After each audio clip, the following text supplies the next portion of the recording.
بسم اللہ الرحمن الرحیم الحمد للہ نحمده ونستعینه ونستغفره ونؤمن به ونتوکل علیہ ونعوذ باللہ من شرور انفسنا ومن سیئات اعمالنا من يهده اللہ فلا مضل له ومن يضلله فلا هادی له ونشهد أن لا إله إلا الله وحده لا شريك له ونشهد أن سيدنا وسندنا وحبيبنا ومولانا محمدا عبده ورسوله صلى الله تعالى على خير خلقه وبارك وسلم تسليما كثيرا كثيرا أما بعد فأعوذ بالله من الشيطان الرجيم بسم الله الرحمن الرحيم قل هو الله أحد الله الصمد لم يلد ولم يولد ولم يكن له كفوا أحد قال أبو الحسن مسلم بن حجاج حدثني زهير بن حرب قال حدثنا جرير عن سهيل عن أبي هريرة رضي الله تعالى عنه قال جاء ناس من أصحاب النبي صلى الله عليه وسلم فسألوه إنا نجد في أنفسنا ما يتعاظم أحدنا أن يتكلم به قال وقد وجدتموه قالوا نعم قال ذلك صريح الإيمان صدق الله العظيم وصدق رسوله النبي الكريم ونحن على ذلك لمن الشاهدين والشاكرين والحمد للہ رب العالمین۔ حضرات محترم، اس سلسلہ درس حدیث کی آج 7ویں نشست ہے، اور جیسا کہ آپ واقف ہیں ہم نے آغاز ایمانیات اور اعتقادیات سے کیا تھا۔ آج ہم اس سلسلے میں ایک اہم موضوع کی طرف احادیث کی روشنی میں چند اشارے کریں گے، اور وہ ہے ایمان اور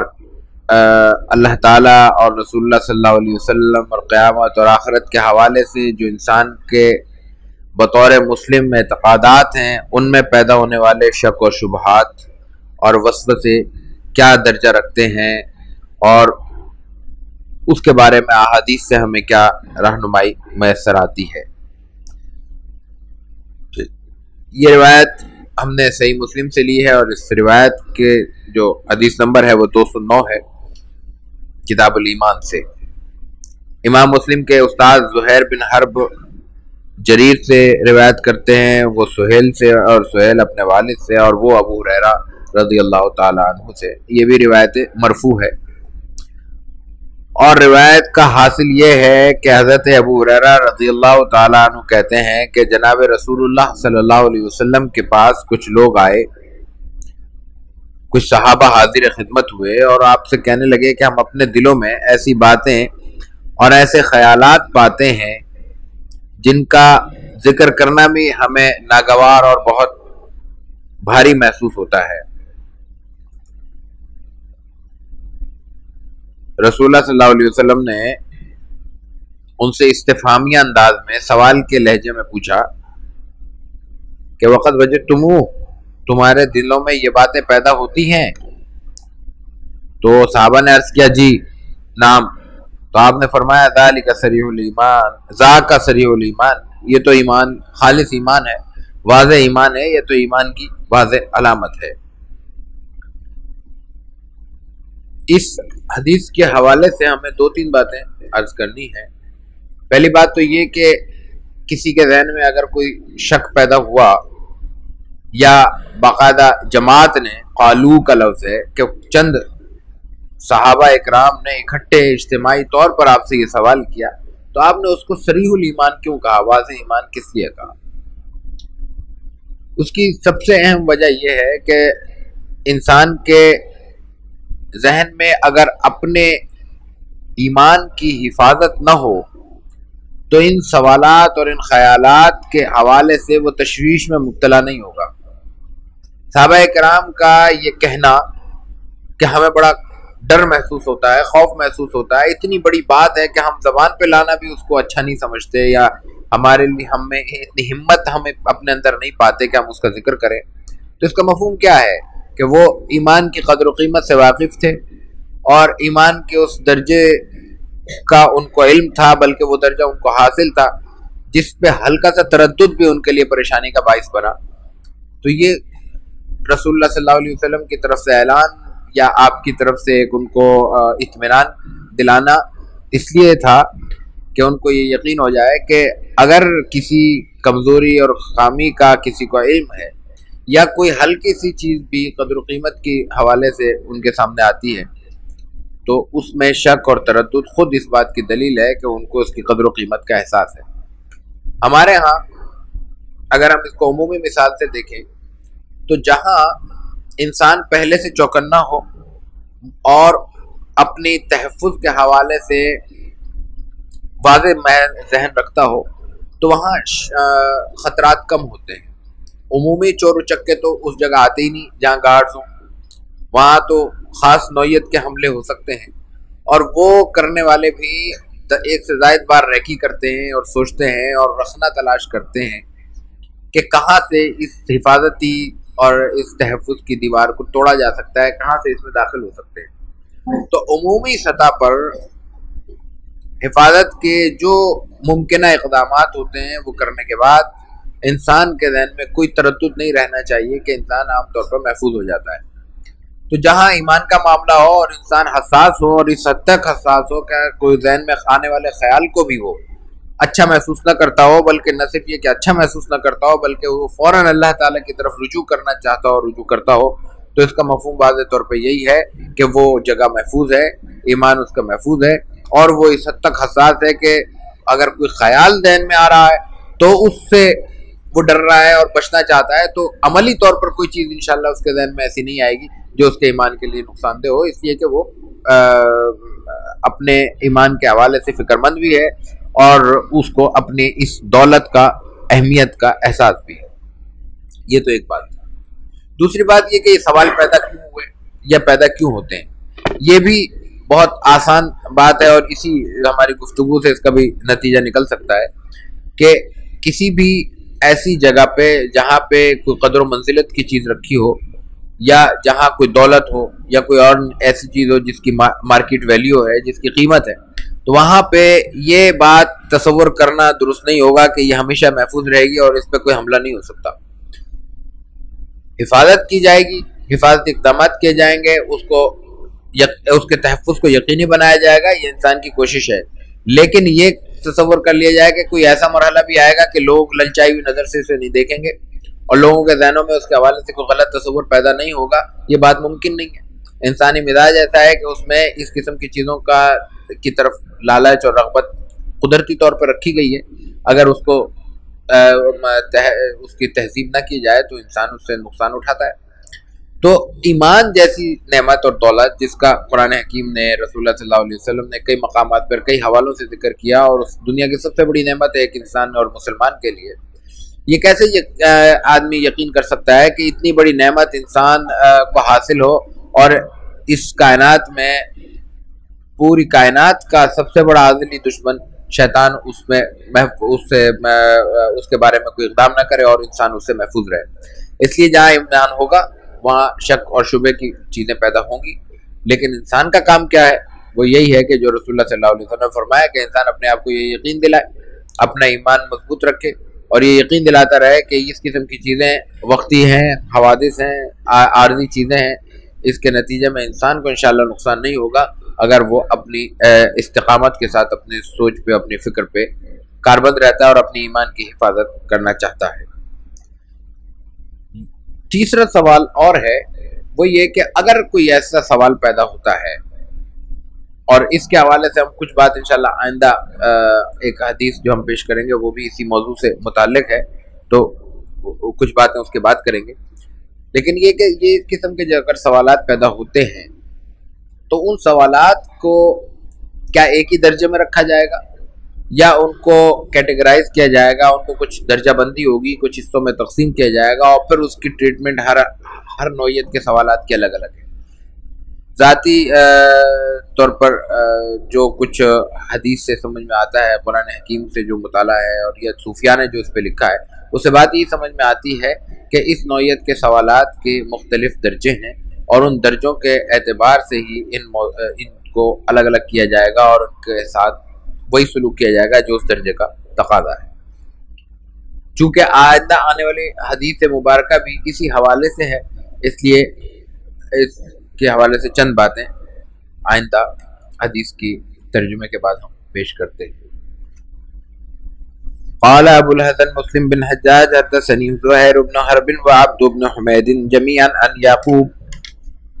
قال زهير حدثنا يعقوب بن ابراهيم قال حدثنا ابن اخي بن شهاب عن امه قال اخبرني عروة بن زبير ان ابا هريرة رضي الله تعالى عنه قال قال رسول الله صلى الله عليه وسلم يأتي الشيطان احدكم فيقول من خلق كذا وكذا حتى يقول له من خلق ربك فإذا بلغ ذلك فليستعذ بالله ولينتهي. یہ روایت بھی امام مسلم کی کتاب الایمان سے ہم نے آج کے درس کے لیے منتخب کی ہے،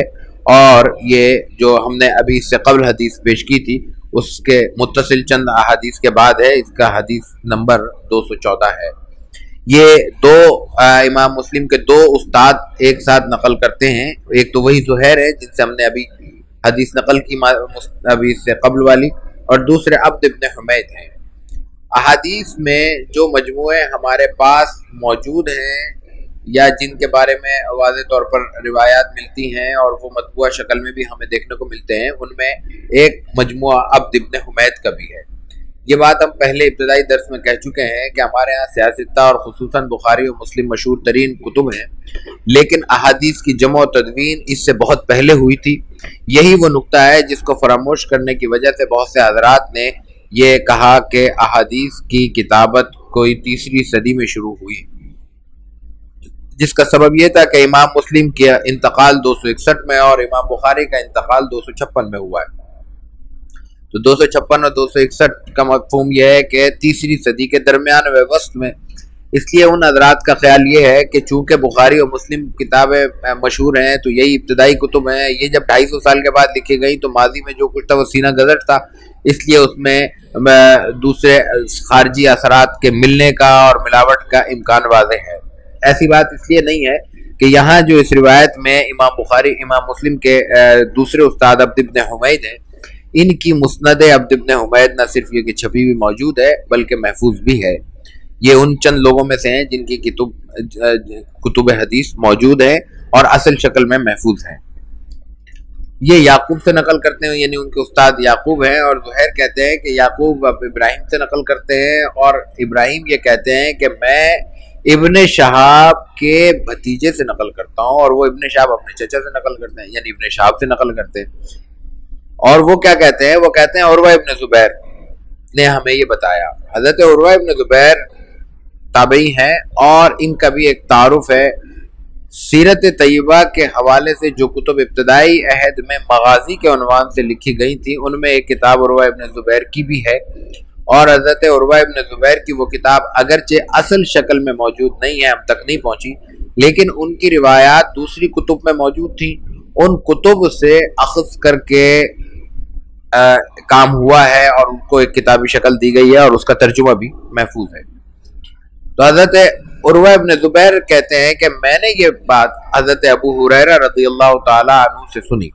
حضرت ابو ہریرہ رضی اللہ تعالیٰ عنہ یہ فرماتے ہیں کہ رسول اللہ صلی اللہ علیہ وسلم نے فرمایا. تو اس کا مفہوم یہ ہوا کہ یہ حدیث بھی مرفوع ہے اور حدیث قولی ہے. حضور نے یہ بات فرمائی ہے تو یہ حدیث قولی ہے. آپ نے فرمایا کہ شیطان تم میں سے کسی کے پاس بھی آتا ہے یا آ سکتا ہے، اور وہ کہے گا کہ من خلق کذا و کذا، یہ دنیا کس نے پیدا کی، چاند کس نے پیدا کیا، سورج کس نے پیدا کیا، فلاں کس نے پیدا کی، کائنات کس نے پیدا کی، یہ سوالات کرے گا، انسان کے ذہنوں میں یہ سوالات ڈالے گا۔ اس کا مفہوم یہ نہیں کہ کوئی فزیکلی کوئی بندہ آ کے اس کے سامنے یہ سوالات رکھے گا، بلکہ مفہوم یہ ہے کہ یہ سوالات اس کے ذہن میں پیدا ہوں گے، اور پیدا یقیناً وسوسے کی شکل میں شیطان کی طرف سے ہوں گے، اور وہ سوال کرے گا۔ اب انسان اپنے محدود علم، محدود سطح اور محدود نالج کے مطابق اس کا جواب دینے کی کوشش کرے گا، اور کہے گا کہ وہ فلان اللہ نے پیدا کیا اور اس طرح تخلیق ہوئی اور وغیرہ وغیرہ۔ یہ جب انسان بہت سوالات کے جواب اپنے طور پہ دیتا ہوا آگے بڑھے گا، تو پھر آخری سوال وہ یہ کرے گا، حتیٰ یقول لہو، حتیٰ کہ شیطان اس کو، انسان کو یہ کہے گا، من خلق ربک۔ یہ ٹھیک ہے، میں نے مان لیا کہ چاند کو بھی اللہ نے پیدا کیا، سورج کو بھی اللہ نے پیدا کیا، پہاڑوں کو بھی اللہ نے پیدا کیا، انسان کو بھی اللہ نے پیدا کیا، کائنات، اس کی سجی سجائی دنیا، یہ سب اللہ کی طرف سے ہے، لیکن خود اللہ کو کس نے پیدا کیا؟ تو رسول اللہ صلی اللہ علیہ وسلم نے اس کے بعد یہ ہدایت فرمائی، فَإِذَا بَلَغَ ذَلِكَ، جب معاملہ یہاں تک پہنچ جائے تو فَلْيَسْتَعِذْ بِاللَّهِ وَلْيَنْتَهِ، کہ انسان کو اس وقت حکم یہ ہے کہ وہ اللہ سے پناہ مانگے، استغفار بھی کرے اور تعوذ بھی، یعنی اعوذ باللہ من الشیطان الرجیم پڑھے، جس کا نتیجہ یہ ہوگا کہ شیطانی اثرات سے انسان باہر آ جائے گا اور وہ وہاں رک جائے۔ اس لیے کہ سوالات کا یہ سلسلہ مثبت نہیں ہے، منفی ہے، اور چونکہ یہ سلسلہ منفی ہے اس لیے اس کے نتائج بھی منفی نکلیں گے، مثبت نہیں نکلیں گے۔ اب یہاں پہ دو چیزیں بہت اہم ہیں۔ ایک تو یہ کہ اگر کوئی سوال ذہن میں پیدا ہوتا ہے، جیسے میں نے پہلی حدیث کے ترجمے کے بعد عرض کیا تھا، تو اس کو کیا کیا جائے گا؟ تمام سوالات کو ایک سطح پہ رکھا جائے گا یا اس کو کیٹیگرائز کیا جائے گا؟ سب سے اہم بات یہ ہے کہ سوالات کے نتیجے میں انسان کے سامنے کیا صورت آتی ہے۔ جیسے میں نے عرض کیا، اگر وہ سوالات کچھ مثبت غور و فکر کی طرف لے جاتے ہیں تو یہ عین محمود بھی ہے اور اللہ تعالیٰ کی طرف سے حکم ہے، اور قرآن حکیم نے بار بار تدبر اور تفکر کی بات کی ہے۔ افلا يتذكرون القرآن ما على قلوب افلا يتدبرون القرآن ما على قلوب اقفالها فرمایا، ولقد يسرنا القرآن للذکر فهل من مدکر فرمایا۔ اس کے علاوہ تدبر اور تفکر کے افلا تعقلون وغیرہ کے صیغے قرآن حکیم نے دسیوں مقامات پر ذکر کیے ہیں۔ قرآن حکیم تو یہاں پہ عمل قلوب اقفالها میں تو یہ کہتا ہے ان کو جو اللہ کو نہیں مانتے، قرآن حکیم کے احکامات پر عمل نہیں کرتے یا ان کو دل سے تسلیم نہیں کرتے، ان کو ڈانٹتے ہوئے کہتا ہے کہ کیا ان کے دلوں پہ تالے پڑ گئے ہیں؟ تو وہ قرآن حکیم جو غیر مسلموں کو، اللہ کو نہ ماننے والوں کو یہ کہہ سکتا ہے، قرآن کو نہ ماننے والوں کو یہ کہہ سکتا ہے، وہ قرآن ماننے والوں کو، حدیث ماننے والوں کو، رسول اللہ صلی اللہ علیہ وسلم کو ماننے والوں کو کیا کہے گا؟ اس کی شدت میں کتنا اضافہ ہوگا۔ اور قرآن حکیم نے بھی اپنی عمومی ہدایات کے لیے یہی فرمایا کہ وَلَقَدْ يَسَّرْنَا الْقُرْآنَ لِلذِّكْرِ فَهَلْ مِن مُدَّكِرٍ، ہم نے اس کو آسان کر دیا ہے، ذکر کو آسان کر دیا ہے، نصیحت ہے، یہ غور و فکر کی چیز ہے، اس میں تدبر کرو۔ یہ جو تدبر ہے اور یہ غور و فکر ہے، یہ اگر اس کی اجازت ہے تو ان سوالات پہ غور کیوں نہ کیا جائے، اور اگر ان سوالات کو نظر انداز کرنے کی ضرورت ہے تو پھر تدبر اور تفکر کیا ہے؟ تدبر اور تفکر سے مراد ہے مثبت کائنات کے حقائق کو دیکھ کر، اور اس کا ایک مقصد واضح ہو، اور وہ یہ ہے کہ کائنات کو دیکھ کر، کائنات کی میں رنگا رنگ مخلوقات کو دیکھ کر خالق کا تعارف حاصل کرے انسان، اور اللہ تعالیٰ کی اس کے نتیجے میں اس کو معرفت اللہ تعالیٰ کی حاصل ہو۔ یہ تو ہے مثبت۔ اور منفی یہ ہے کہ انسان غور و فکر کرنے کی بجائے ایسے لا یعنی اور لا متناہی سوالات کا شکار ہو جائے جس کا نتیجہ جواب نہ ہو۔ مثبت اور منفی کا لفظ بھی بڑا عام ہے اور اس کو الفاظ میں پیش کرنا مشکل ہوگا۔ ہر شخص یہ سوچتا ہے کہ میں جو سوچ رہا ہوں میں مثبت سوچ رہا ہوں، جو میرا سامنے مخالف ہے وہ منفی سوچ رہا ہے۔ تو مثبت کیا ہوگا اور منفی کیا ہوگا، اس کا بھی بڑا آسان سا ضابطہ ہے کہ اگر وہ سوالات کسی معقول اور مفید نتیجے تک پہنچاتے ہیں تو وہ مثبت ہے، اور اگر سوالات کے نتیجے میں مزید سوالات پیدا ہوتے ہیں اور ان سوالات کو حل کرتے ہوئے انسان مزید دسیوں درجنوں سوالات کا شکار ہوتا چلا جاتا ہے تو پھر یہ مسئلہ منفی ہے، مثبت نہیں ہے، مفید نہیں ہے، غیر مفید ہے، ضرر رساں ہے اور شیطان کی طرف سے ہے۔ مثال کے طور پہ یہی سوال جو حدیث میں رسول اللہ صلی اللہ علیہ وسلم نے اٹھایا،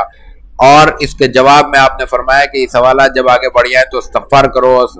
تعوذ کرو، اللہ تعالیٰ سے پناہ مانگو اور اس سلسلے کو تھام دو، رک جاؤ۔ تو اس میں سوال یہ ہے، سوال کا انداز یہ ہے کہ اللہ کو کس نے پیدا کیا؟ اچھا، اللہ کو فلاں نے پیدا کیا، فلاں کو کس نے پیدا کیا، فلاں کو کس نے پیدا کیا؟ اس کا مفہوم یہ ہوگا کہ بنیادی طور پہ یہ باور کر لیا گیا ہے کہ ہر چیز کا کوئی نہ کوئی خالق ہوتا ہے اور خالق کا بھی کوئی خالق ہوگا، تو اس کا نتیجہ یہ ہوگا کہ آخری سوال تک نہیں پہنچ سکتے، اینڈ نہیں ہو سکتا اس کا، کہ ہر چیز کا کوئی پیدا کرنے والا ہے تو ہر چیز کے پیچھے ایک ہے۔ یہ سوال یہ بات بنیادی طور پہ درست ہے کہ ہر چیز کا کوئی خالق ہوتا ہے، لیکن یہ اس لیے درست ہے کہ یہ فارمولہ مخلوق کے لیے ہے، خالق کے لیے نہیں ہے۔ مخلوق میں جو چیز پیدا کی جا رہی ہے وہ یقیناً کسی نے بنائی ہے، اور جو ذات جس کے بارے میں میں نے ابھی قرآن حکیم کی بھی مختصر سی صورت آپ کے سامنے تلاوت کی تھی، اللہ الصمد ہے اور لم یلد ولم یولد ہے، ولم یکن لہ کفوا احد ہے، نہ اس کے پیچھے ہے کوئی نہ آگے ہے، نہ اوپر کوئی اولاد کا سلسلہ ہے کہ اس کو کسی نے جنم دیا ہو، اور نہ آگے ہے کہ اس سے بھی سلسلہ اولاد آگے بڑھا ہو، اور ولم یکن لہ کفوا احد، اور کائنات میں کوئی ایسی ذات موجود نہیں ہے جو اس کی سطح پہ برابر آ سکے یا اس کے مقابل آ سکے۔ تو یہ بات کہ اللہ تعالیٰ نے اس کائنات کو پیدا کیا یہ واضح ہے، لیکن اللہ کو کس نے پیدا کیا یہ سوال اس لیے نہیں پیدا ہوتا کہ اس سوال کا تعلق خالق سے نہیں ہے، مخلوق سے ہے۔ اگر مخلوق ہے تو یقیناً ہے، اور مخلوق کے لیے جو کوئی چیز مخلوق ہے، مخلوق کا مفہوم یہ ہے کہ جس کو کچھ پیدا کیا گیا ہے۔ ابھی ہمارے سامنے درجنوں چیزیں رکھی ہوئی ہیں، ہر چیز ایسی ہے کہ انسان اور اس کے لیے پڑھا لکھا ہونا، سمجھدار اور جہاں دیدہ ہونا، اور اس کے لیے کسی خاص سطح کی ذہنی عقل رکھنا، فہم و شعور رکھنا ضروری نہیں ہے۔ یہ کتاب کسی کے سامنے رکھی جائے، کہیں بعید سے گوشے میں تصور نہیں آئے گا کہ کسی کوئی ایسی جگہ ہے جہاں بنی بنائی یہ موجود ہوتی ہے خود انسانی ہاتھ کو مس کیے بغیر۔ یہ پیالی ہے، یہ گلاس ہے، یہ ساؤنڈ ہے، یہ ٹیبل ہے، کوئی چیز ایسی نہیں ہے جس کے بارے میں کوئی ایک چھوٹا سا بچہ بھی یہ کہتا ہو جس کو ان چیزوں کا ادراک ہے کہ یہ از خود بنتی ہیں، بلکہ اس کو معلوم ہے کہ یہ جو کیفیت ہے، اس کی جو شکل ہے، جو صورت ہے، یہ یقیناً بنائی گئی ہے اور بنانے والے نے بنائی ہے۔ تو ظاہر ہے کہ انسان مخلوق سے اس کے تخلیق سے خالق تک پہنچتا ہے، یہ بہت چھوٹی چھوٹی چیز ہے۔ اللہ تعالیٰ اس کائنات میں جتنے بڑے بڑے مظاہر پیش کر چکا ہے اور پیش کرتا رہتا ہے اپنی تخلیق کے، اس کی سطح سے انسان کے ذہن میں ایک ویژن بنتا ہے۔ ویژن بھی تخلیق سے بنتا ہے۔ مثال کے طور پہ اگر ایک چھوٹی سی سوئی ہاتھ میں آتی ہے، یہ چھوٹا سا گلاس آتا ہے، انسان سوچ لیتا ہے اپنے ذہن سے کہ اس کی کوئی چھوٹی سی مشین ہوگی جس میں یہ ڈھالا جا رہا ہے، بنا رہا ہے۔ لیکن اگر اس کے سامنے یہ لیپ ٹاپ رکھا جائے اور اس کے فنکشن سے وہ آدمی واقف بھی ہو کہ اس میں کیا کیا اس میں سہولتیں میسر ہیں اور کس طرح یہ کام کرتا ہے، کس طرح یہ یہاں بیٹھ کے ہم اگر اس سے نیٹ کنیکٹ کر لیں تو دنیا کے آخری کونے تک اپنی آواز بھی پہنچا سکتے ہیں، تصویر بھی پہنچا سکتے ہیں، اور ایک بہت بڑی تعداد میں ہزاروں لاکھوں کتابوں کا ڈیٹا بھی اس میں محفوظ ہو سکتا ہے، تو انسان یقیناً سوچے گا کہ اس کو بنانے والے کی بنسبت اس کو بنانے والا ایک بڑا ویژن رکھتا تھا، بڑا ذہن رکھتا تھا، بڑی صلاحیت رکھتا تھا، اور اس کی پرسنالٹی اس کے مقابلے میں بہت بڑی ہے۔ تو جب ایک چھوٹی سی چیز جو ایک ہی ٹیبل پہ ایک گلاس رکھا ہوا ہے، ایک لیپ ٹاپ رکھا ہوا ہے، اس میں انسان اگر تقابل کر کے یہ بات سوچ سکتا ہے، تو اتنی بڑی کائنات جس کے ایک کونے سے دوسرے کونے تک آج تک کوئی انسان اس کو پوری طرح ناپ بھی نہیں سکا۔ ناپنے سے مراد صرف اس کو پیمائش کر کے مربع میٹر میں بتا دینا، اس کا رقبہ بتا دینا نہیں ہے، اس میں کیا کیا کیفیتیں ہیں، کس کس جگہ پہ کیا کیا اللہ تعالیٰ نے معدنیات رکھی ہوئی ہیں، کیا کیا سہولتیں رکھی ہوئی ہیں، کیسے کیسے موسم رکھے ہوئے ہیں، زمین کے کتنے طبقات رکھے ہوئے ہیں، مٹی میں کیا تاثیر رکھی ہوئی ہے۔ ایک ہی پودا ایک جگہ اگتا ہے کچھ دیتا ہے، دوسری جگہ اگتا ہے اس کی تاثیر مختلف ہو جاتی ہے، اس کی کیفیت بدل جاتی ہے، اس کا ذائقہ تبدیل ہو جاتا ہے۔ میں ابھی سفر پہ تھا، سندھ کی طرف گیا ہوا تھا، تو ایک صاحب نے بتایا ان کا ایگریکلچر کا بڑا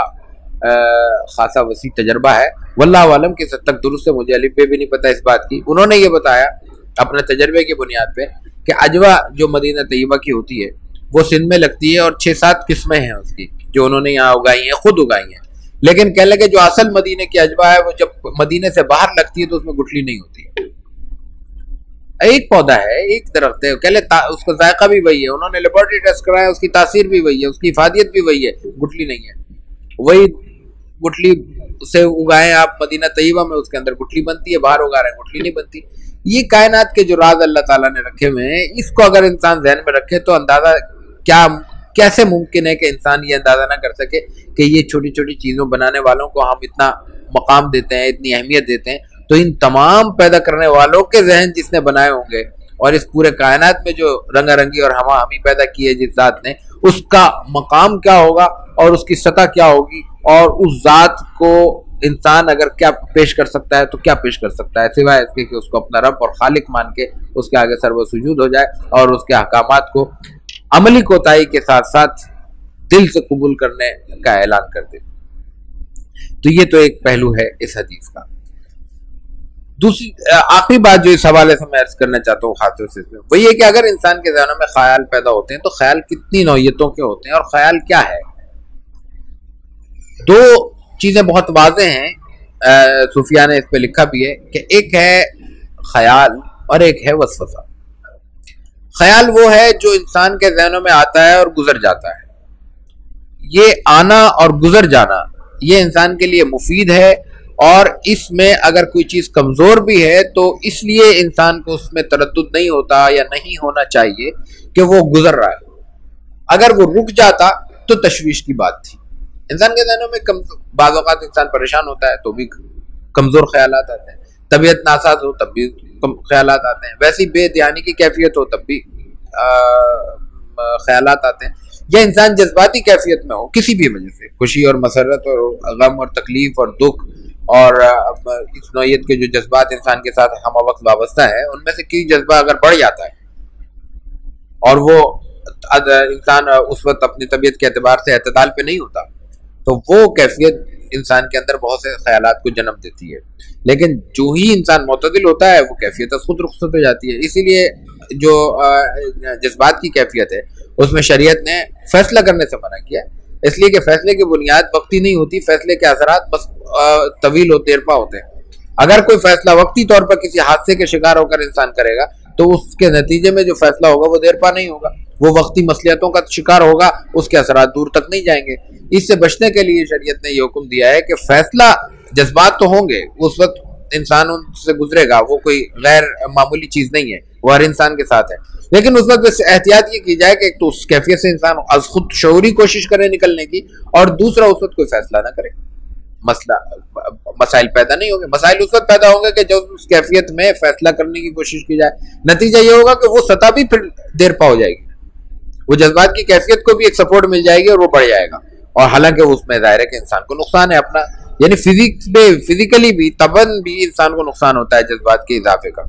یہ تو آج کے بالکل واضح ہے جس کے لیے کسی دلیل کی ضرورت نہیں ہے۔ تو خیال کا روکنا اور رکنا نقصان دہ ہے، اور خیال جب تک رکتا نہیں ہے وہ خیال ہوتا ہے، جب رک جائے تو وہ وسوسہ بن جاتا ہے۔ تو اصل جو مضر ہے، جو نقصان دہ ہے، جس سے حدیث میں منع کیا گیا ہے وہ وسوسہ ہے۔ اچھا، خیال کو اگر لمبا کیا جائے تو وہ رکنے کی کیفیت پیدا ہوتی ہے۔ حدیث میں جب یہ کہا گیا کہ شیطان نے یہ کہا من خلق کذا و کذا، اور انسان نے اس کی جواب سوال شروع کر دیا، اور ایک اینڈ یہ آ گیا کہ اس نے کہا من خلق ربک، تو اس کا مفہوم یہ کہ وہ خیال نہیں رہا، وہ پختہ وسوسے کی شکل اختیار کر رہا ہے کہ اس میں رکنے کی اور تھمنے کی اور انسان کو روکنے کی کیفیت پیدا ہو رہی ہے۔ اس کیفیت سے بچنے کا حل یہی ہے کہ اس کو نکالا جائے، اور اگر وہ جم چکا ہے تو پھر اللہ تعالیٰ سے استعاذہ کیا جائے، شیطان سے پناہ مانگی جائے، اور اس کیفیت سے انسان باہر نکلنے کی کوشش کرے۔ وسوسہ مضر ہے، لیکن وسوسہ اسی وقت ہوتا ہے جب انسان کسی کمزور خیال کو یا منفی بات کو ذہن میں روکنے کی کوشش کرتا ہے۔ اس کے علاوہ جتنے خیالات ہیں اگر ان میں منفیت نہیں ہے اور وہ رکتے ہیں تو وہ وسوسہ نہیں کہلاتے۔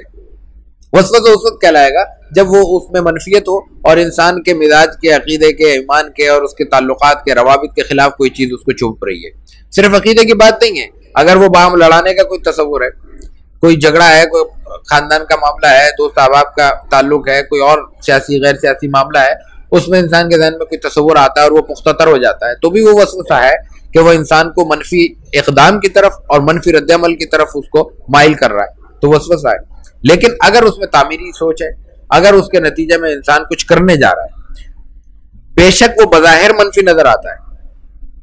تب بھی اگر اس میں مقابلے کا رجحان ہے اور وہ انسان آگے بڑھنے کی اس میں کوشش کر رہا ہے، تو وہ پھر مسابقت کی شکل اختیار کر لے گا، پھر وہ وسوسہ نہیں رہے گا۔ مثال کے طور پر انسان کے ذہن میں یقیناً دوسروں کو دیکھ کر، یقیناً کسی کے تانے کی روشنی میں، کسی کے تان کی صورت میں کسی کے ذہن میں یہ خیال آیا کہ میں پڑھ نہیں سکا، اب یہ ایک وسوسہ تھا۔ اب اس کے نتیجے میں ایک تو تصور یہ تھا کہ وہ انسان جس نے یہ تانا دیا اس کے در پہ ہو جائے اور کوشش کرے کہ وہ بھی نہ پڑھ سکے، کوشش کرے کہ اس کو بھی نقصان پہنچائے، اور دوسری صورت یہ تھی کہ اس نے بجائے اس کے منفی لینے کے اس نے اس کو مثبت لیا، اور اس کے ذہن میں آیا کہ بات تو درست ہے، میں تو نہیں پڑھ سکا۔ تب اس نے اپنی وہ جو جذباتی کیفیت، وہ رد عمل کی کیفیت جو اس کے اگینسٹ جا رہی تھی، اس نے اس کو مجتمع کیا، اور جمع کرنے کے بعد اس نے اپنی ساری تعمیری صلاحیتیں پڑھائی کی طرف لگا دی، اور اس کے نتیجے میں وہ اچھے پوزیشن کے ساتھ اپنے تعلیمی کیریئر کو آگے لے جانے میں کامیاب ہو گیا۔ تو یہ ایک فکر ہے، یہ تعمیر ہے، یہ وہ خیال تھا جس نے ایک پختہ سوچ کی شکل اختیار کی، اور انسان نے اپنے قوت ارادی سے اس کو عملی جامہ پہنا دیا۔ یہ مثبت ہوتا ہے، اس کو منفی تصور کرنا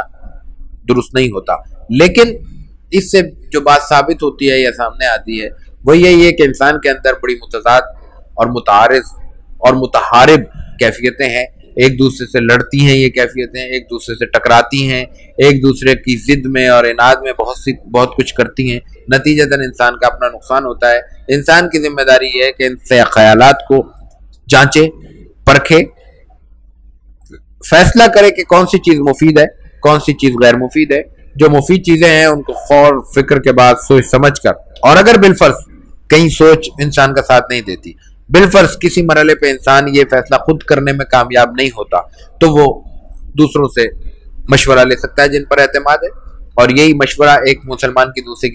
دوسرے کو دینے کی ذمہ داری شرعی طور پر لگائی گئی ہے، عائد کی گئی ہے کہ انسان دوسرے کے خیالات کو سنے اور سمجھے اور ان میں مثبت پہلو تیار کرے، تلاش کرے، منفی پہلوؤں سے اس کو روکے اور مثبت پہلوؤں میں اس کی حوصلہ افزائی کرے، اور اس مشورے کے روشنی میں اپنا راہ عمل تیار کر کے فیصلہ کرے کہ کس مرحلے پہ اس کو کیا کرنا چاہیے اور کس مرحلے پہ اس کو کس چیز سے اپنے آپ کو محفوظ رکھنا چاہیے۔ یہ چند باتیں تھیں جو اس حدیث مبارکہ میں ہمیں محسوس ہوئی اور ہم نے وہ یہاں پہ عرض کی۔ قال محمد بن اسماعیل البخاری حدثنا ابو الولید قال حدثنا شعبة قال وحدثني بشر قال حدثنا محمد عن شعبة عن سليمان عن إبراهيم عن علقمة عن عبد الله قال لما نزلت الذين آمنوا ولم يلبسوا إيمانهم بظلم قال أصحاب رسول الله صلى الله عليه وسلم أينا لم يظلم فأنزل الله إن الشرك لظلم عظيم۔ ہم اعتقادیات کی بات کر رہے ہیں تو لازم ہے کہ ہم اس میں شرک کی بھی بات کریں، اور شرک کے حوالے سے بھی جو کچھ احادیث میں آیا ہے اس کا خلاصہ یا چند اشارے اس کے یہاں پہ رکھیں۔ یہ روایت آج کے لیے جو ہم نے منتخب کی ہے یہ بخاری شریف کی روایت ہے، اور امام بخاری رحمہ اللہ ابو الولید سے نقل کرتے ہیں اور وہ شعبہ سے، اور اسی طرح دوسری روایت اس حدیث میں دوسری سند بھی ہے اور اس کے ساتھ تحویل ہے، وہ بشر بن خالد ابو محمد عسکری نقل کرتے ہیں محمد ابن جعفر سے، اور وہ شعبہ سے، یعنی شعبہ تک دو سلسلے ہیں، شعبہ پہ جا کے یہ روایت ایک ہو جاتی ہے، اور شعبہ نقل کرتے ہیں سلیمان سے، وہ ابراہیم سے، اور وہ علقمہ سے، اور علقمہ بڑے مشہور تابعی ہیں، بہت فقیہ ہیں، اور حضرت عبداللہ ابن مسعود رضی اللہ تعالی عنہ کے شاگرد ہیں۔ یہاں روایت میں عبداللہ کے بعد یہ نہیں ذکر کہ یہ عبداللہ کون سے ہیں، عبداللہ ابن جعفر ہیں، عبداللہ ابن مسعود ہیں، عبداللہ ابن عباس ہیں، یا عبداللہ ابن عمر ہیں۔ تو احادیث کا یہ اسلوب ہے کہ یہ جتنے بھی عبداللہ مشہور ہیں، عبداللہ ابن جابر بھی میں کہنا بھول گیا تھا، تو یہ ان میں خاص طور سے یہ چار عبداللہ مشہور ہیں، اور ان میں اگر وضاحت موجود ہو تو ظاہر ہے کہ جس کا نام کے ساتھ اس کی ولدیت موجود ہوتی ہے وہ مراد ہوتے ہیں، لیکن اگر بغیر ولدیت کے ذکر کیا جائے اور مطلقاً عبداللہ کہا جائے تو اس سے مراد عبداللہ ابن مسعود ہوتے ہیں۔ یہ عبداللہ ابن مسعود کی جلالت شان بھی ہے اور ان کی سینارٹی کہہ لیں، اور فقہ میں جو ان کا مقام ہے وہ تو جو فقہ کے ابتدائی دور سے واقف ہیں وہ جانتے ہیں، اور امام ابو حنیفہ رحمہ اللہ پر عبداللہ ابن مسعود کے اثرات بہت واضح ہیں۔ تو علقمہ ان کے حضرت عبداللہ ابن مسعود کے مشہور ترین شاگردوں میں سے ہیں۔ وہ نقل کرتے ہیں حضرت عبداللہ ابن مسعود رضی اللہ تعالیٰ عنہ سے۔ عبداللہ ابن مسعود کہتے ہیں لما نزلت، قرآن حکیم کی سورہ انعام کی آیت نمبر 82 ہے کہ الذین آمنوا ولم یلبسوا ایمانہم بظلم اولئک لہم الامن وہم مہتدون، کہ جنہوں نے جو ایمان لائے اور انہوں نے اپنے ایمان کو ظلم کے ساتھ خلط نہیں کیا، یعنی ایمان کے ساتھ ظلم کو نہیں ملایا، تو یہ تا قیامت تا حیات حالت امن میں ہے، اور یہی حالت ہدایت پر بھی ہے۔ اگر ایمان ہے اور ایمان میں ظلم کی آمیزش نہیں ہے۔ اب ایمان کے ساتھ لفظ ظلم ویسے بھی عجیب سا معلوم ہوتا ہے، اس لیے کہ ایمان اعتقادیات کا نام ہے اور ظلم عمل سے تعلق رکھتا ہے، تو یہاں ظلم کیوں کہا گیا؟ یہ سوال تھا اور بہت اہم سوال تھا، بنیادی سوال تھا جو صحابہ کے دلوں میں پیدا ہوا۔ اب یہاں سے پہلے میں مسئلہ تو میں بعد میں پیش کروں گا، اس سے پہلے ایک اور مسئلہ حل کرنا چاہتا ہوں۔ قرآن حکیم کی اگر یہ بات کہی جائے کہ تشریح از خود قرآن حکیم سے 100% ممکن ہے، کوئی آیت اور کوئی نسخہ ایسا نہیں ہے، کوئی حصہ ایسا نہیں ہے جو بغیر قرآن حکیم کو سامنے رکھے قرآن حکیم کے ذریعے مکمل نہ ہوتا ہو اور اس کے لیے کسی اور چیز کی ضرورت ہو، جیسا کہ چھوٹے سے طبقے کا خیال ہے۔ تو اس روایت سے اس بات کی وضاحت ہو جاتی ہے کہ ایک روایت قرآن حکیم کا ایک ٹکڑا آیا الذین آمنوا ولم یلبسوا ایمانہم بظلم، اس پہ صحابہ کو اشکال پیدا ہوا، رسول اللہ صلی اللہ علیہ وسلم نے اس ظلم کی وضاحت فرمائی، آیت کا مفہوم واضح ہو گیا۔ اگر یہ صحابہ کے ذہنوں میں سوال پیدا نہ ہوتا، یہ سوال پیدا ہوا اور رسول اللہ صلی اللہ علیہ وسلم نے اس کی تشریح بھی نقل فرمائی، ہم اس تشریح کو نظر انداز کر کے اپنے طور پر اس کی وضاحت کریں تو کیا قرآن کی اس تشریح تک پہنچ سکتے ہیں؟ وہ لوگ جو عربی سے واقف تھے، وہ لوگ جو اس پس منظر سے واقف تھے جس میں قرآن حکیم کی آیت نازل ہو رہی ہے، وہ اس آیت کا وہ مفہوم نہیں سمجھ سکے جو اس کا واقعی مفہوم تھا۔ اس مفہوم کو سمجھنے کے لیے ان کو سوال کرنا پڑا۔ اس سے ایک اور مسئلہ یہ بھی سامنے آتا ہے کہ سوال کرنا اور کسی دینی معاملے میں اور کسی بات کو جس کو ہم انسان پوری طرح انڈرسٹینڈ نہ کر پا رہا ہو، سمجھ نہیں پا رہا ہو، اس کے لیے سوال کرنا یہ عین ضرورت ہے۔ اس ضرورت کو نظر انداز کرنے کی وجہ سے بہت سی چیزیں تشنہ رہ جاتی ہیں اور بات واضح نہیں ہو پاتی اور انسان کے ذہنوں میں کوئی گرہ رہ جاتی ہے، جس سے بچنا ضروری ہوتا ہے۔ تو رسول اللہ صلی اللہ علیہ وسلم نے ایک آیت پیش کی، صحابہ نے وہ آیت سنی، اس کے مفہوم میں ان کو تردد ہوا، انہوں نے سوال کیا۔ سوال کی بنیاد اور لاجک بالکل واضح تھی جو میں نے عرض کر دی کہ ایمان کا تعلق اعتقادیات سے ہے، ظلم کا تعلق عمل سے ہے، تو کیسے ممکن ہے کہ انسان یہ تصور کرے کہ میں پوری اپنی زندگی میں 40 50 60 70 جو بھی 80 سال انسان کو لکھے گئے ہیں انسان کی زندگی کے، اس میں نے ہر لمحہ عدل کے ساتھ گزارا ہوگا، کسی لمحے میں مجھ سے یہ کوتاہی نہیں ہوئی ہوگی کہ میں عدل کا میں نے دامن چھوڑا ہو۔ یہ ممکن نہیں ہے کہ انسان کے ذہنوں میں یہ تصور پیدا ہو۔ ہر انسان سے کوتاہی ہوتی ہے اور وہ ظاہر ہے کہ انسان پوری زندگی اس کی اسی کمی بیشی کا عنوان ہے۔ تو رسول اللہ صلی اللہ علیہ وسلم نے اپنے قول مبارک سے اس کی وضاحت فرمائی، اور اس سے پہلے صحابہ کا سوال سن لیجئے کہ قال اصحاب رسول اللہ صلی اللہ علیہ وسلم، رسول اللہ صلی اللہ علیہ وسلم کے اصحاب نے یہ عرض کیا کہ اینا لم یظلم، ہم میں کون سا ایسا شخص ہے جس نے کبھی ظلم نہیں کیا؟ یہ رسول اللہ صلی اللہ علیہ وسلم کے سامنے آپ کے صحابہ کہہ رہے ہیں کہ ہم میں سے ہر شخص کوئی نہ کوئی ایسا واقعہ زندگی میں رکھتا ہوگا جب اس سے ظلم سرزد ہو گیا ہوگا۔ ظلم سے مراد وہ ظلم نہیں ہے جس کو ہم انتہائی درجے پہ آج ظلم تصور کرتے ہیں، بلکہ ظلم سے مراد یہاں ہے کہ عدل کے کسی بھی پہلو کو نظر انداز کر دینا اور انصاف سے ذرا سے ہٹ جانا۔ عدل یہی کہتے ہیں کہ کسی ہی چیز کو برابر تقسیم کرنا۔ اب اگر وہ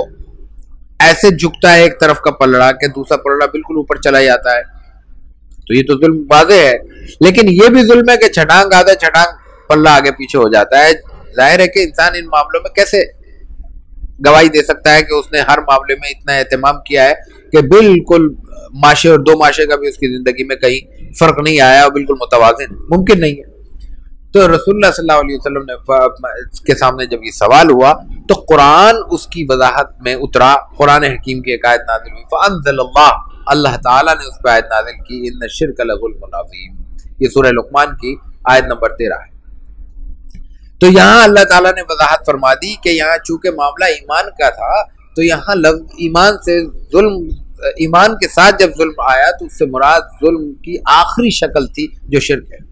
اس سے بڑا ظلم کیا ہوگا کہ انسان اپنے خالق اور مالک کا حق ادا نہ کرے اور اس کے ساتھ اس کی ذات میں، اس کی صفات میں، اس کے اعمال میں، اس کے افعال میں کسی اور کو حصہ دار بنا دے. یہ ظلم ہے. ایک چھوٹا سا عہدے دار، کوئی چھوٹا سا ذمہ دار، چھوٹا سا کوئی منصب دار شخص یہ باور نہیں کر سکتا، یہ اس کے لیے ممکن نہیں ہوتا کہ وہ اس میں کسی اور کو شراکت داری دے دے. ہم تو بہت واضح مثال دیتے ہیں کہ ایک چھوٹے سے چھوٹے دفتر کے چھوٹے سے چھوٹا ذمہ دار بھی ایک سطح پہ ایک ہوتا ہے، دو نہیں ہوتے. اور اگر کہیں ایک سربراہ کے زیر نگرانی 3 برابر کی پوسٹ کے، برابر کے منصب کے لوگ ہوں تو ان تمام کا دائرہ کار الگ الگ ہوتا ہے. ان کو 3-4 سیکشن الگ بنا کے دیے جاتے ہیں کہ آپ کا یہ سیکشن ہے، آپ کا یہ ہے، آپ کا یہ ہے. تو وہ سیکشن کی وجہ سے ان کا عمل دخل دوسرے سے ختم ہو جاتا ہے اور اس کے ساتھ وہ اس کا تعلق نہیں رہتا. اور جواب دہی وہ اپنے برابر والے کو نہیں کرتا، جواب دہی اس کے اوپر والے سے ہوتی ہے. تمام سیکشن اپنے اپنے طور پہ کام کرتے ہیں. اگر ان میں کمی بیشی ہو تو دوسرے کو یہ حق حاصل نہیں ہوتا قانونی طور پر کہ وہ اس کو ٹوکے کہ تم نے یہ کیوں کیا. یہ حق اسی کو ہوتا ہے جو اس کے اوپر ہوتا ہے. تو اللہ تعالیٰ کی جو اتنی بڑی کائنات ہے اس میں کیسے تصور کیا جا سکتا ہے کہ کسی اور کو اس میں کوئی ہلکا سا حصہ بھی دے دیا جائے جو اللہ تعالیٰ کے مقام اور منصب کے منافی ہو اور جو اس کی ربوبیت کے خلاف ہو، اس کی خالقیت اور مالکیت کے خلاف ہو. تو چونکہ یہ انسان کی طرف سے زیادتی ہے، اور میں نے عرض کیا کہ کوئی بھی چیز کمی ہو یا زیادتی ہو دونوں کو ظلم کہا جاتا ہے. تو یہاں اس لیے اس کو ظلم کہا، اور یقیناً یہ ظلم کی آخری حد ہے، آخری سطح ہے. اس سے بڑھ کر کوئی سطح نہیں ہو سکتی کہ انسان اپنے رب کے حصے میں سے بھی نکال کے کسی اور کو دینے کی کوشش کرے. شرک بہت بڑا لفظ ہے، اور شرک کے لیے میں نے ابھی وضاحت میں ایک جملہ کہا تھا کہ اللہ تعالیٰ کے ذات میں، اس کی صفات میں، اس کے افعال میں کسی بھی جگہ کسی اور کو شریک قرار دینا، یہ کسی اور کو اس کا حصے دار قرار دینا، یہ شرک ہے. اہم ترین بات یہ ہے کہ اللہ تعالیٰ کے علاوہ اگر ہم کسی ذات کو اس کا شریک یا حصے دار قرار دیتے ہیں تو کیا ہمارے پاس اس کے لیے کوئی واضح دلیل ہے؟ دلیل انسان اپنی عقل سے سوچ سکتا ہے، لیکن اہم ترین بات یہ ہے کہ اللہ کے علاوہ کائنات میں کوئی ایسی ذات موجود نہیں ہے آج جس نے دعویٰ کیا ہو اللہ کے مقابل آنے کا اور وہ اس کو فنا نہ ہوئی ہو. ہمارے سامنے قرآن کے صفحات میں یہ دعویٰ موجود ہے، انا ربکم الاعلی فرعون نے کہا تھا، لیکن آج خود فرعون کہاں ہے اور کس حال میں ہے؟ وہ فرعون آج ایک ممی کی شکل میں پڑا ہوا ہے. تو وہ اس کا وجود کیا ان تمام لوگوں کے لیے، ان تمام قوتوں کے لیے اللہ تعالیٰ کے واحد وحدہ لا شریک ہونے کی دلیل اور کافی دلیل نہیں ہے جو اللہ کو ابھی تک نہیں مانتے؟ کیا ان کو اس کے بعد بھی کسی دلیل کی ضرورت ہے کہ ایک ایسی ذات بالفرض فرعون نہ ہوتا انا ربکم الاعلی؟ تو ہمارے یہاں اصول یہ ہے کہ اگر کوئی دشمن کے مقابل کھڑا، ہمارے مشترکہ دشمن کے مقابل کھڑا ہے تو ہم یقیناً اس کو سپورٹ کریں گے، اس لیے کہ دشمن کا دشمن دوست ہوتا ہے. تو اگر کوئی ایسی قوت موجود تھی تو کیا اس کو حق نہیں تھا کہ وہ فرعون کو سپورٹ کرتی اللہ کے مقابلے میں؟ اور اگر بالفرض اس نے سپورٹ کیا تو یہ بہت بڑی دلیل ہے کہ اس سپورٹ کے باوجود بھی فرعون کچھ نہیں کر سکا. تو عجیب احمقانہ بات ہے کہ اللہ نے اپنی ربوبیت کا دعویٰ کیا، خالقیت کا دعویٰ کیا، مالکیت کا دعویٰ کیا، اس کی دلیل بھی دی، اس کے مظاہر بھی دیے، سجی سجائی کائنات انسان کے حوالے کی. انسان یہ تو نہ مانے، ان کو تو کہے کہ یہ تو مفروضہ ہے کیونکہ ہمیں اللہ سونگ کر، چک کر، دیکھ کر، مس کر کے ہم اللہ تعالیٰ کو نہیں دیکھ سکتے اور محسوس نہیں کر سکتے. لیکن جن کو اس کے مقابل تصور کرنا ہے ان کے لیے انسان کی کون سی حص ہے جو اس کے لیے دلیل رکھتی ہے اور اس کے نتیجے میں انسان یہ مان سکتا ہے کہ یہ رب ہے؟ ان لوگوں کے ہاں جن کے ہاں سب معاملہ غیب کا ہے وہ تو اس معاملے میں بالکل برابر ہے، ان کے پاس تو کوئی دلیل ہو ہی نہیں سکتی۔ لیکن جو کچھ بظاہر مظاہر کو پرستش کرتے ہیں، کچھ چیزوں کو نظر آتی ہوئی نظر آنے والی چیزوں کو پوجا کرتے ہیں، ان کے پاس بھی تو کوئی اس چیز کی دلیل نہیں ہے کہ واقعی کبھی کسی سورج نے، چاند نے، کسی پتھر نے، کسی دریا نے، کسی درخت نے یہ دعویٰ کیا ہو کہ مجھے پکارو یا میری پوجا کرو اس لیے کہ میں اللہ تعالیٰ کے مقابل ہوں۔ اس لیے یہ انسان کی بہت بڑی غلطی اور کوتاہی ہے اور کوتاہ نظری ہے کہ اللہ کے مقابل کسی اور کو تلاش کرے اور اس سے کچھ چیز مانگے۔ قرآن حکیم میں اللہ تعالیٰ نے جو شرک کا سب سے بڑا مرحلہ ہے وہ یہ ہوتا ہے کہ اللہ کے مقابل کسی اور کو پکارا جائے، کسی اور سے یہ کہا جائے کہ میری مدد کرو، اور مدد سے مراد بھی اسی انداز سے ہو جیسے انسان غیر مرئی امور میں نظر نہ آنے والی چیزوں میں مدد مانگتا ہے۔ اس سے مراد یہ نہیں ہے کہ کسی سے پانی کا گلاس مانگ لیا اور کسی سے اپنی گاڑی پہ دھکا لگوا لیا۔ تو اس معاملے میں جو سب سے اہم بات ہے وہ یہ ہے کہ قرآن حکیم نے واضح طور پہ کہا، اگر اللہ تعالیٰ کو شرک کا معاملہ وہاں پیش آتا ہے جب انسان اللہ تعالیٰ کو مان لیتا ہے اسلام کے دائرے میں، تو قرآن حکیم میں واضح طور پہ اللہ تعالیٰ نے فرمایا ادعونی استجب لکم، مجھے پکارو میں تمہیں جواب دوں گا۔ وَإِذَا سَأَلَكَ عِبَادِي عَنِّي فَإِنِّي قَرِيبٌ، جب بھی میرے بارے میں مجھ سے کوئی سوال کرتا ہے تو فَإِنِّي قَرِيبٌ، مجھ سے میرے بارے میں پوچھتے ہیں کہ بھئی میں کہاں ہوں۔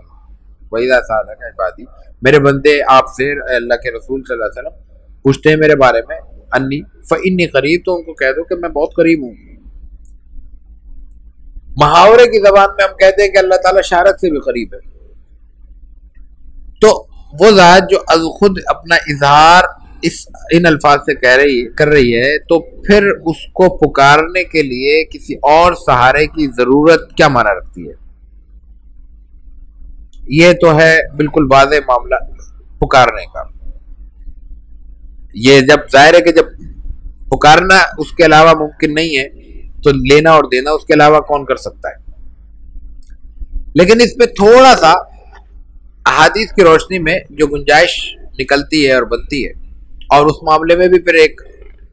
پہلو سے شدت پیدا ہو جاتی ہے، اس کی وضاحت بھی یہی ضروری ہے، اور اسی پر ہم آج کی گفتگو ختم کرتے ہیں۔ وہ یہ ہے کہ اللہ تعالی